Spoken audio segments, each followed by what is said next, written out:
Here we are beginning a new series entitled But God. For many of you, you have heard what happened this past Sunday, and prayerfully it was something that moved and motivated you. Here's what I want to do. I want us to start off by considering the creator of the heavens and the earth. Think about that for a moment. God with all of his power, God with all of his might, and all it took was for him to speak a word, and there began to be light. And this light was strong enough to give the world exactly what it needed. We see that as our sun and our moon and the stars above as well. The same God who created the waters and the air and the mountains, the trees, the valleys, every single animal and mankind as well. Now for a moment, I want you to consider that this same God who created every single star, the sun, the moon, this same God knows us intimately and is interceding on behalf in all of our situations. See, but God is more than just a simple phrase. But God is something that should move and to motivate us. But also it should cause us to consider that this very same God who created everything cares about us. I want you to consider your but God moment. When was it for you in the midst of your life where you discovered that you were down, that you discovered that you were lost, that you discovered that you were without God? And the fact that he did not let you die in that place is a wonderful thing.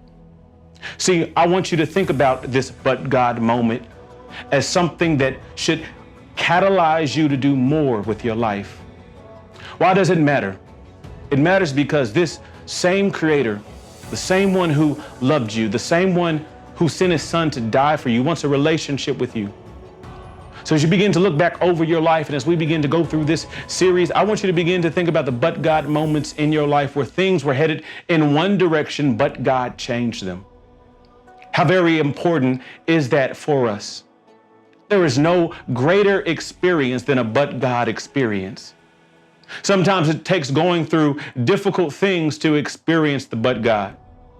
Sometimes it means being lost and being sick and being broken to experience the but God. We see Paul writing his letter to the church of Ephesus, encouraging them in that moment to remember where they once were, but then to remember how God changed everything. And that's the key word, change. Change is something that only God can bring about. He is the God that made nothing into something. He changed that. He's the one who at one point in time sent waters to destroy the world, and he changed that. He's the same one who said, you know what? I see that everyone else has been unable to do what it takes to maintain a relationship with me, so I'll send myself, and he changed the course of history forever. See, change is inevitable for each and every one of us. So when you consider your but God moment, think about how God moved things that you thought you wanted, but you discover they really weren't for you. Think about how he gave you the strength to go through some of the most difficult moments in your life where you had no idea how you were going to make it, but God. Think about how maybe you were hungry, or maybe you didn't know how you were going to keep your lights on. You went through a moment in life in which it seemed as if everybody and everything was against you, but God. See, as long as you're here breathing, as long as you have an ability to know that God is for you, and no matter what you've experienced, he is giving you the strength. Even right now, you can look at whatever situation you're facing and say, but God. That's what this series is about. It's about looking inwardly as we look upwardly. Realizing that it's not about us, but it's about who he is. And no matter what we experience, no matter what we go through, no matter how hard it might be, we can look at our situation and say, but God. I'm looking forward to seeing what he's going to do during these next 7 weeks we have together. Tonight is the first night of many that I believe by the end we'll be able to declare without a doubt, but God.